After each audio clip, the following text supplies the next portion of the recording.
నేను రాసినవి మీరు చూసినవి కేవలం అంకెలు మాత్రమే కాదు.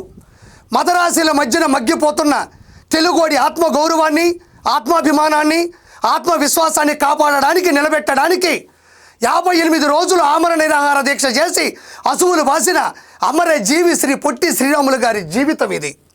ఇది నా చేతి రాత కాదు, తెలుగోడి తల రాత మార్చిన ఓ మహామనిషి, మరుపు రాని మహామనిషి యొక్క నేపథ్యం. ఆయనే శ్రీ పొట్టి శ్రీరాములు గారు. ఆయన గురించి మీకు చాలా తెలుసు, ఇంకా చాలా చెప్పాలని వచ్చాను.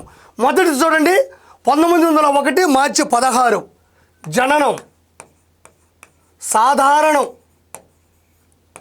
ఇది 1952 డిసెంబర్ 15 ఆయన మరణం అసాధారణం. కారణం దారుణం, ఎప్పటికీ తీర్చుకోలేనిది ఆ మహానుభావుడి రుణం.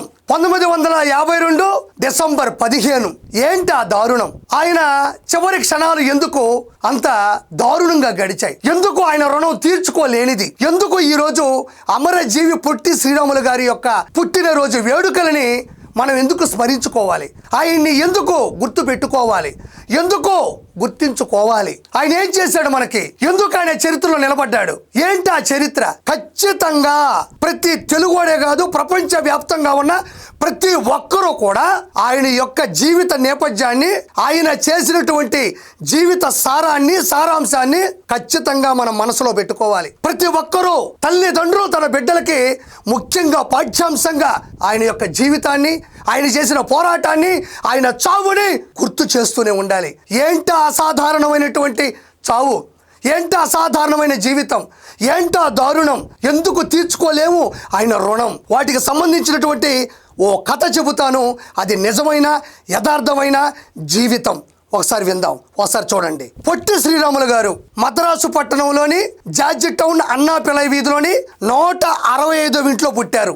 తల్లిదండ్రులు గొరవయ్య, మహాలక్ష్మమ్మ. వాళ్ళది అతి సాధారణ అప్పుల కుటుంబం. వాళ్ళ తల్లిదండ్రుల యొక్క స్వభావం ఏంటి అంటే, ఆ దరిదాపుల్లో ఏ సమస్య ఏ కుటుంబానికి వచ్చినా వాళ్ళ దగ్గరికి వచ్చి ఆ సమస్యకి పరిష్కారం అడిగేవారు. వెంటనే ఆ సమస్యకి పరిష్కారంతో పాటు ఆ సమస్యని బహిష్కరించే స్థాయిలో ఆ తల్లిదండ్రులు వాళ్ళకి సూచనలు ఇచ్చేవాళ్ళు, సూత్రాలు ఇచ్చేవాళ్ళు. కాబోలు ఆ తల్లిదండ్రుల యొక్క మనస్సు, ఆ జీవితం ఆయనకు వచ్చిందేమో. సౌమ్యుడు, మృదు స్వభావి, ఏదైనా పట్టుకున్నాడు అంటే వదలని విక్రమార్కుడు పొట్టి శ్రీరాములు గారు. అందరిలానే అతని బాల్యం మద్రాసు పట్టణంలో చిన్నతనంలో అమాయకంగా జరిగింది. ఆయనకి శ్రీరాముడు అన్న, మహాభారతం అన్న, భగవద్గీత అన్న ఏవైనా కూడా విపరీతమైన ఇష్టం. ఆయన జీవితాన్ని మలుపు తిప్పింది తల్లిదండ్రులు అయితే ఆయన గురువు నారాయణయ్య గారు. ఆయన వయసుకు వచ్చిన తర్వాత ముంబైకి వచ్చారు.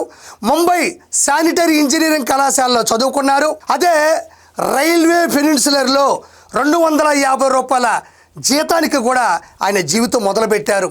మరి ఏముంది ఈ జీవితంలో? ఏముంది మలుపులు?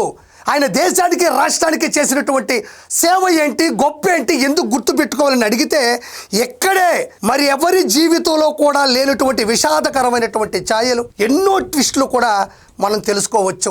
తనని కన్న తల్లిదండ్రులను, తనతో పుట్టిన అక్క అన్నలను, తన కోసం పుట్టిన భార్యను, తనకు పుట్టిన కొడుకుని 3 పొదుల వయసులోపే అందరినీ కోల్పోయాడు. మన జీవితంలో మన తల్లిదండ్రులు ఏదన్నా గిఫ్ట్ ఇస్తానని ఇవ్వకపోతేనో, ఏదన్నా ఒక అమ్మాయి మనల్ని ప్రేమిస్తుందని అమ్మాయి మనల్ని పట్టించుకోకుండా వెళ్ళిపోతేనో ఏం చేస్తాం? జీవితం మొత్తం కడతేరిపోయింది, కన్నీటి సంద్రంలో మునిగిపోతాం.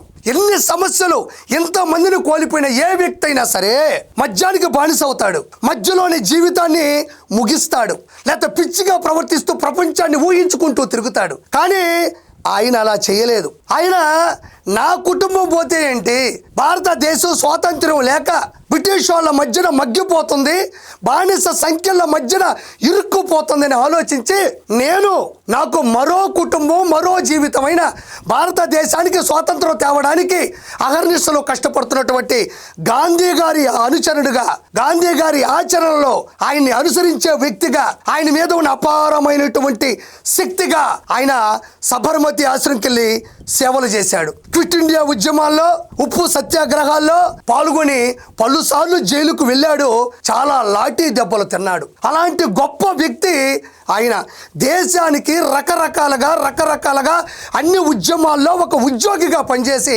తన జీవితం మొత్తాన్ని త్యాగం చేసినటువంటి గొప్ప వ్యక్తి ఎవరైనా ఉన్నారు అంటే అమరజీవి పొట్టి శ్రీరాములు గారు.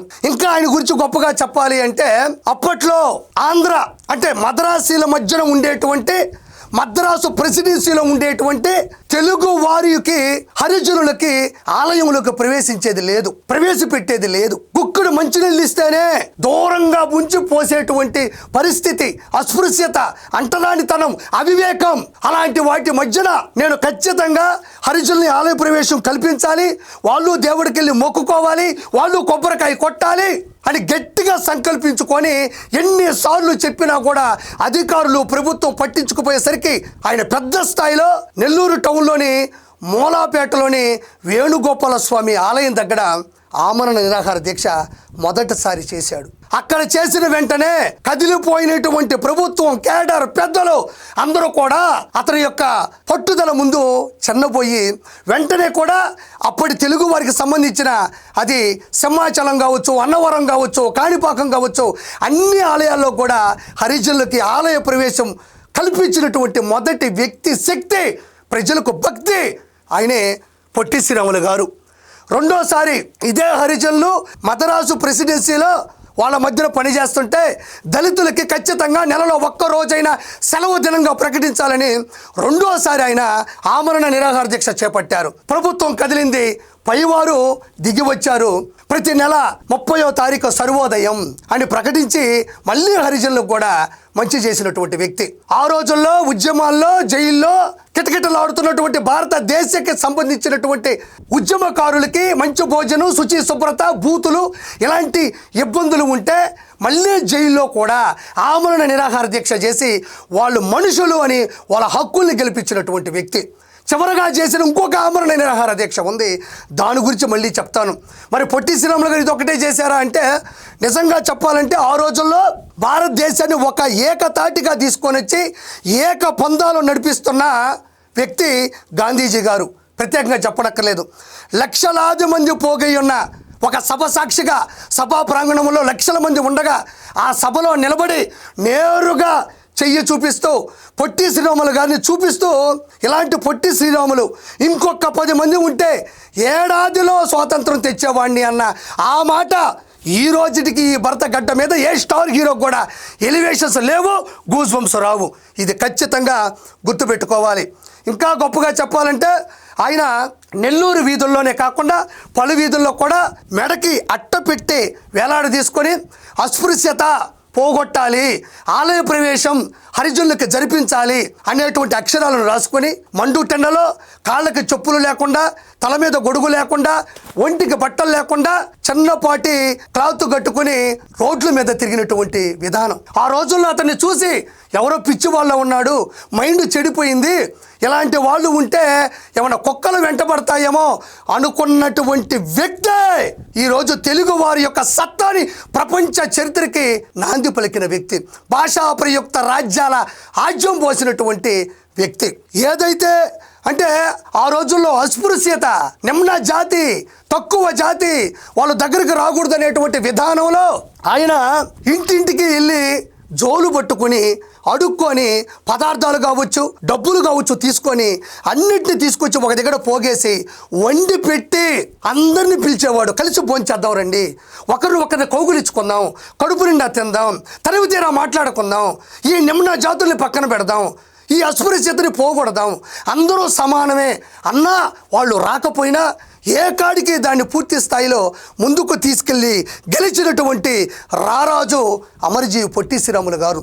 చరకా యంత్రం కావచ్చు, చరకా యంత్రం మీద బట్టలు నేసేవాళ్ళు, మత ప్రచారమైనటువంటి ఇబ్బందులు ఉంటే తొలగించేవాళ్ళు.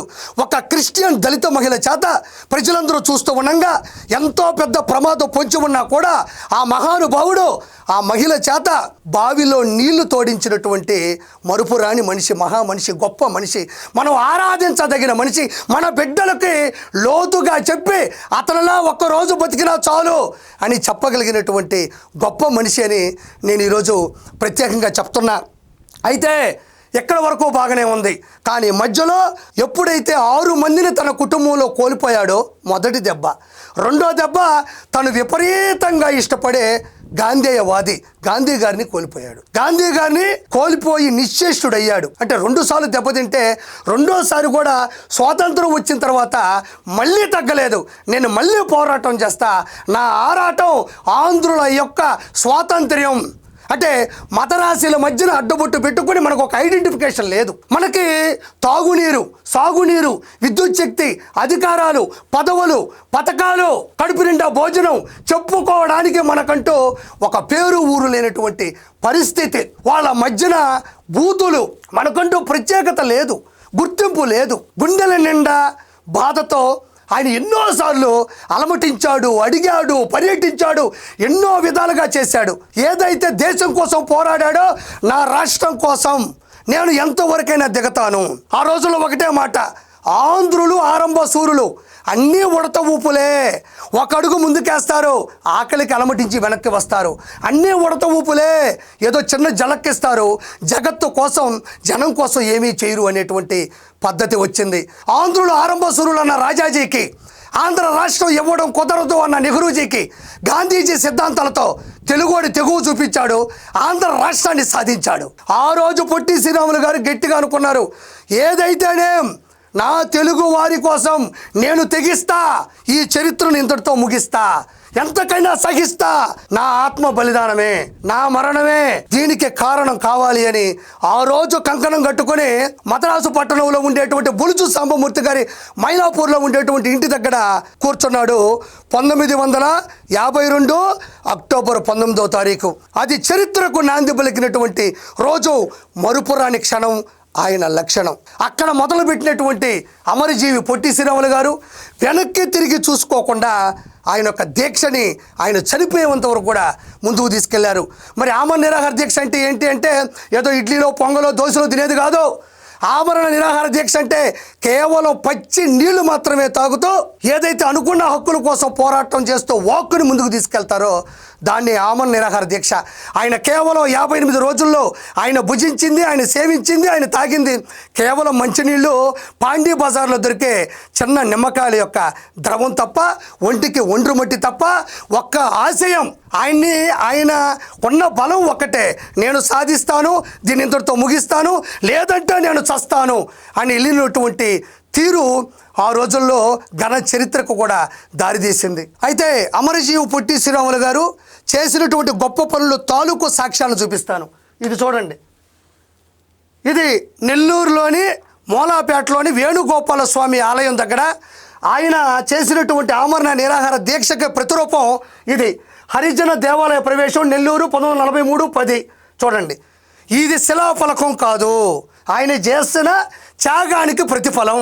ఇది ఈరోజు నెల్లూరుకి వెళ్ళి వేణుగోపాల స్వామి ఆలయం ప్రాంగణంలో ఉండేటువంటి శిలాఫలకం చూసినా కూడా నిలువెత్తు ఆయన ఆదర్శం, ఆయన నిదర్శనం ఇది.